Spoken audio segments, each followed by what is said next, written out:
Photos are good. Videos are better. Zoe's are weird, but also awesome. But without a great way to share all that, it's just a big ugly pile of media. So, let's see what HTC has to offer in that area. I'm Michael Fisher, this is Pocket Now, and this is a guided tour of the gallery and media sharing features on the HTC One.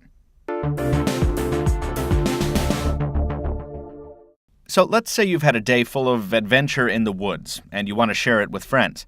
This whole experience starts in the gallery, which displays a ribbon of blink feed-like social images from your Facebook, Flickr, and Dropbox accounts, but your photos are always right up top. The One organizes your gallery into events by default. Now, the inclination, if you're an old-timer like me, is to immediately go up and change that to, say, albums instead, because that's what you're used to. But fight that impulse, because events are pretty logical. They're grouped by date and location, and they're necessary for video highlights. As you scroll, you'll notice that the One selectively animates events at random to show you what's inside. This helps liven up the gallery instead of presenting you with the static thumbnails we've been used to seeing from computers for 20 years. So when you jump into the event you want to share, you'll notice a big square dominating the top of the event. Now, that's not a video or a Zoe you shot. It's the video highlight reel the phone has automatically created for you. Tap it and you'll see something less than a movie, more than a slideshow, setting videos, Zoes, and photos to a jaunty tune and throwing a filter over the top. There are 6 modes available, each with its own unique feel. We'll change it up here to something a little more appropriate. Some of them are pretty tacky, but it's pretty cool how HTC changes the way the video is cut to match the music.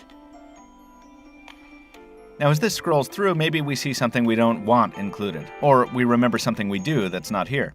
We can jump into the menu, hit Select Content, and then decide exactly what media we do and don't want in the reel. Remember, the phone is doing all the editing and other heavy lifting here. We're just telling it what media we want included. Once we've got everything applied to our liking, we can hit Save to save the finished highlight reel to the phone, or Share to send it to our friends or family right away. You can share via the usual channels, Facebook, email, etc., or you can use HTC Share, which aims to preserve the cinematic experience a bit. When you go this route, it automatically uploads not just the video highlights reel, but also other media in the same event, which is a little confusing. Of course, you can alter what's included and what's not before uploading, but we're not sure why that's not a mandatory step to prevent you from uploading things you really didn't want to. The UI could use a little clarification here. Once the upload is complete, you decide how you want to share the link to the experience, and you send it out.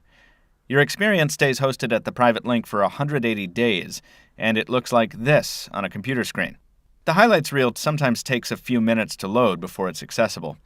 The presentation is minimal and classy, and media is downloadable right from the page. We tested it on Firefox and Chrome on a Mac, as well as mobile Safari on an iPad 3 and iPhone 4S, and the stock Android browser on the HTC One. The highlights reel played equally well on them all.